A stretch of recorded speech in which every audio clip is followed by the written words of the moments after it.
yang sudah ada pembayaran royalti melalui LMKN. Saya kira gua tahan dulu sebentar, gua ke Mas Panji. Kan dari minta direct royalty gitu ya, supaya Once membayar langsung lah, secara langsung gitu ya. Sebenarnya bisa lu jelasin nggak sih soal direct? Apabila Jadi nggak minta itu kan, jadi nggak minta direct royalty. Oh, nggak minta direct royalty. Makanya saya nggak tahu permintaan dia terakhir adalah saya tidak boleh membawakan logo ya. Setahu saya dia terakhir meminta untuk maksud saya dia setuju untuk pembayaran royalti melalui LMK. Ya kan? Karena dia sendiri tergabung dalam WAMI. Ya, seperti itu. Makanya kita agak kaget kenapa dia harus melarang saya untuk membawakan lagu dewa gitu ya. Tadi kan kaitannya soal minta izin itu kan artinya juga ada perizinan langsung gitu ya. Nah, undang-undang mengaturnya itu kan dengan LMK ya. Nah, apa yang terjadi jika itu dilakukan gitu Mas? Kalau misalkan ada direct izin gitu. Oke. Soalnya. Ya, terima kasih. Jadi waktu Once minta tolong saya untuk dampingin dia kasusnya, saya bilang, nah, lu nggak butuh lawyer, Cek. Masalahnya gampang kok, ya kan? Tapi setelah itu diskusi lama, saya pikir oke deh, saya dampingin. Karena gini, yang penting ini sebenarnya kalau masalah hukumnya nggak ada, ini sebenarnya sensasi aja dibikinnya, ya. Cuma ini udah, menurut saya memang perlu untuk apa ya? Karena ini sifatnya sudah disinformasi, ya, sengaja pengaburan. Bukan hanya misinformasi nih, udah disinformasi. Seolah-olah Once bersalah, seolah-olah Once merasa lebih besar pada dewa, gitu ya. Hingga kemudian fokuskan gitu. Serangannya bukan cuma jadi masalah hukum, jadi masalah personal juga kan. Kelihatannya jadi begitu, gitu kan. Apakah IO nanti juga akan jadi gentar, akan jadi males, gitu kan. Itu kan juga bahaya gitu kan. Kalau masalah hukumnya sederhana sekali, ya. Ini masalah pemahaman dari orang yang tidak paham. Undang-undang Cipta itu memang memberikan hak kepada pencipta, ya, izin. Itu benar. Pasal 9. Perhatikan deh. Pencipta-pencipta yang senang banget ngelarang orang gunain lagu pasti bilang pasal 9.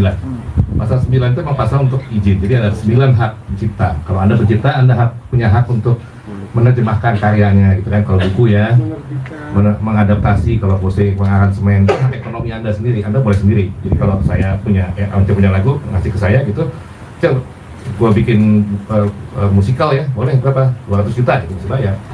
Tarifnya dia sendiri nentuin, nggak ada lembaga lain gitu. Lagu lo ganti liriknya ya, bahasa Inggris, oke, berapa? 1 juta, ya udah. Itu hubungan antara si pencipta dengan yang ketiga, boleh langsung 8 hak tuh. Kemudian ada 1 hak, namanya apa? Hak pengumuman, ya, penampilan di muka umum dengan komersial. Nah, penampilan ini si pencipta lagu nggak bisa langsung ya dapat hasilnya, dia harus tergabung di LMK, lembaga manajemen. Kenapa harus diatur seperti itu? Kalau nggak kacau balau, ya. Ada warung nih, kios jam 3, Ahmad Dhani datang minta duit jam 4. Padahal lagunya diputar. Iya, kan? Siapa? Slang datang. Tiap orang bisa dimainin, dimainin gitu ya. Semua orang minta lagu sendiri-sendiri kan. Yang punya kafe kan kapan kerjanya kan bayar terus. Udah tarifnya sendiri-sendiri. Makanya kalau mau dapat duit royalti dari performing, ya undang-undang bilang harus ikut LMK. Dan kita tuh udah ada banyak LMK kan? Ada 11 LMK. LMK 11 terus dibikin namanya LMKN. Gitu. Jadi setiap orang yang mau dapat duit dari royalti, kalau lagunya dimainin di muka umum, konser, ya, apalah segala macam, itu dia harus masuk di LMK. Nanti LMK yang mungut duitnya dari para penyelenggara. Nanti LMK baru bayar ke si pencipta. Itu mekanismenya, ya, satu. Nah, itu kan cuma soal royalti, pasti nanya gitu dong, teman-teman. Izin gimana? Enggak termasuk izinnya. Jadi waktu si pencipta ngasih surat kuasa ke LMK buat mengut royalti, dia kan udah ngasih izin lagu itu diputar, ya nggak? Gimana lagu bisa diputar kalau lagunya nggak dimainin dulu?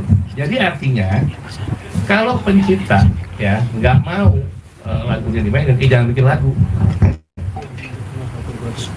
Gitu, itu aturannya. Dan ini bukan penafsiran saya, karena pasal 23 ayat 5 jelas bilang setiap orang dapat melakukan penggunaan secara komersial cipta dalam suatu pertunjukan tanpa meminta izin terlebih dahulu kepada pencipta dengan membayar imbalan. nggak? Karena dilarang spesifik cuma buat perform doang. Ya kita sih tadinya tawa-tawa aja ya, karena kita kan tahu ya ada orang-orang yang memang suka sensasi gitu ya. Tapi kalau dari Once sih, sih katanya Once cocok intimidatif nggak cek? Atau udah ada belum IO yang nggak jadi atau gimana? Impactnya dari situ aja. Mungkin lebih selanjutnya. Ya belum tahu, kan ini kan relatif baru ya. Jadi saya lihat ya, mungkin kalau ada IO yang jadi khawatir ya kita lihat saja nanti di mana. Mungkin kita mesti kasih pemahaman bahwa saya akan membawakan lagu paling banyak cuma satu. Lagu itu pun saya ikut menciptakan. Jadi nggak perlu takut. Artinya kita ini dilindungi oleh undang-undang di negara ini. Kita bermasyarakat tunduk pada aturan-aturan yang berlaku, bukan tunduk kepada aspirasi masing-masing orang yang sedang melontarkan perasaan-perasaan yang tidak sesuai dengan aturan yang berlaku. Tapi gini aja, saya kira tadi apa yang dijelaskan Mas Panji udah cukup jelas nggak? Atau Mas Panji mau tambahin lagi? Ya, jadi memang seperti itu mekanismenya.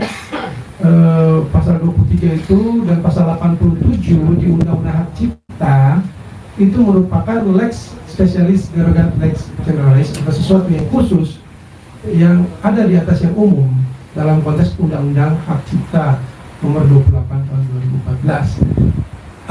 Masyarakat harus tahu bagaimana membaca undang-undang itu. Tadi seperti kata Mas Panji, jika kamu tidak tahu membaca undang-undang itu menjadi kacau sekali, penuh dengan pertentangan-pertentangan yang sebenarnya nggak perlu. Ya. Saya nggak mengatakan bahwa undang-undang itu sempurna. Yang sempurna itu hanya Bisa di judicial review kok. ya kan? Bisa di judicial review. Apa? Judicial review. Sorry, Judicial review itu bisa dilakukan ketika kita tidak merasa puas dengan satu aturan atau kita merasa ada pertentangan di antara undang-undang dan aturan-aturan yang berlaku. Itu bisa dilakukan. Tapi yang saya terus terang kecewa adalah pembentukan opini bahwa saya itu bersalah. Saya sama sekali menentang itu. Saya sama sekali menentang itu, dan saya ingin katakan lagi, saya bukan tipe orang yang menentang hukum. Ya, saya ikut hukum. Bahkan kalaupun ada perubahan apapun dalam Undang-Undang Hak Cipta, kemanapun dia berubah saya ikut. Kayak misalkan kalau tarifnya dari 20% meningkat, itu lo juga mau dukung? Iya dong. Karena kan kecil banget buat kalau sudah ketok palu oleh pemerintah, ya DPR, yang penting udah disahin ya. Ya meskipun tentu kita bisa usahakan perubahan-perubahan yang konstruktif, artinya tidak destruktif. Ya. Artinya begini yang saya katakan, bahwa semenjak tahun 1991 ya sebenarnya kan pilihan hukum negara ini adalah membentuk satu mekanisme pembentukan pengumpulan royalti secara publik melalui lembaga manajemen kolektif. Itu bukan hal baru, itu dari tahun 90 ya, 90 bahkan mungkin sebelumnya ya kan. Arti rancangan itu adalah pilihan negara ini, pemilihan hukum yang dilakukan, ada aturan-aturan yang sudah dirancangkan untuk menuju ke situ ya. Nah, memang ada mungkin keluhan, misalnya tadi yang lo sebutin, misalnya mungkin 2% kurang itu, ya kan? Ya. Dalam keadaan apa? Dalam keadaan kan ini belum berjalan secara keseluruhan di seluruh Indonesia. Ya. Saya juga setuju, belum bayar. Saya setuju untuk itu diperbesar. Kenapa? Karena 2% dari nilai tiket itu kecil ya. Ini paling tidak dalam hubungan dengan waktu sekarang, ketika aturan ini belum berjalan secara masif.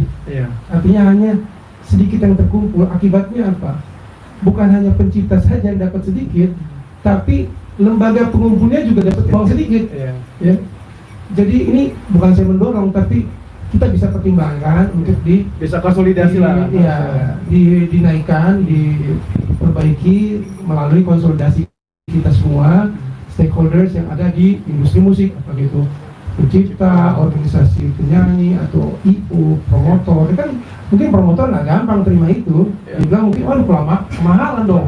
Nah ini harus dikonsolidasikan dulu, sampaikan, lalu bagaimana. Itu penting, karena tadi saya bilang konteksnya penerapannya belum menyeluruh. Kita percaya kalau ini 2% sudah menyeluruh, apa yang didapatkan oleh pencipta itu jauh-jauh lebih besar. Karena Indonesia itu punya 60 juta ya.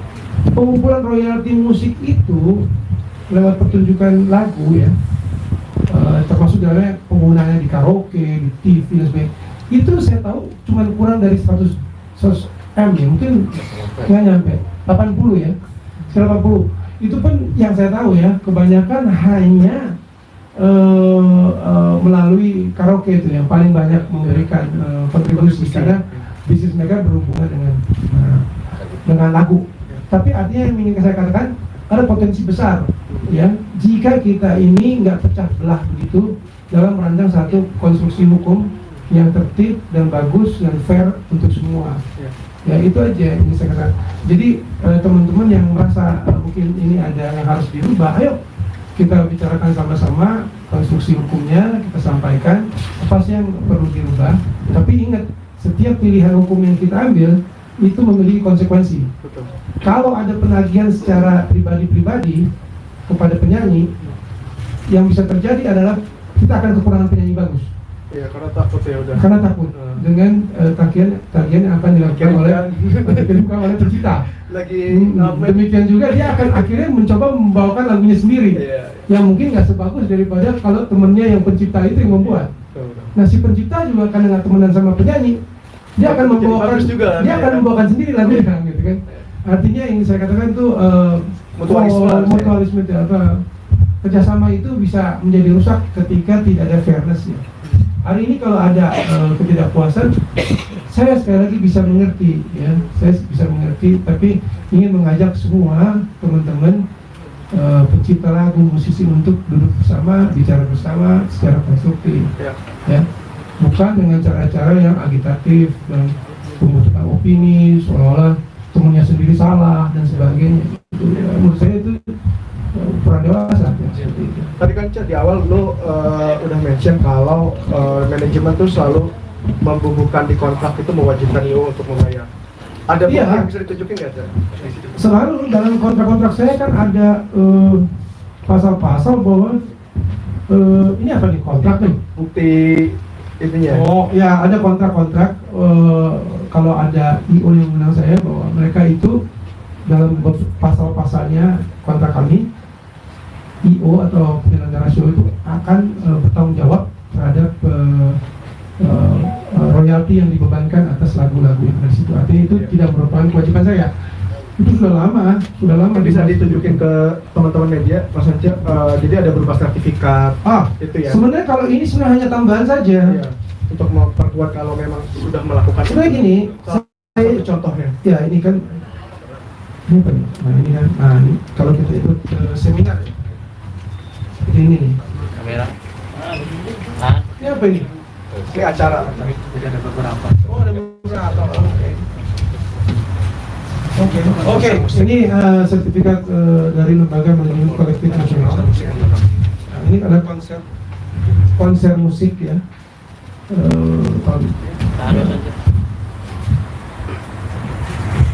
Ya.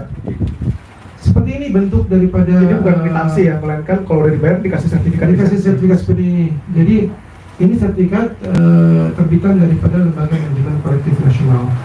Sebenarnya saya tuh nggak perlu, maksudnya segitu rajinnya mengatur-ngatur semua, apa maksudnya membantu menjalankan. Artinya kalau saya mau merem aja, ya ini kewajiban daripada event organizer. Cuman karena saya peduli, saya pikir kami juga harus ikut bantu ya semuanya dengan memberikan informasi tentang IO, contact person, lalu kemudian lagu-lagu yang dimainkan itu kepada LMKN. Saya berharap ada kerjasama yang bagus dari semua stakeholders ya, atau pihak-pihak, IO, organisasi artis, pimpinan, manajer-manajer artis itu untuk saling bertukar informasi agar proses pengumpulan royalti ini berjalan lebih cepat, lebih bagus, karena kita punya potensi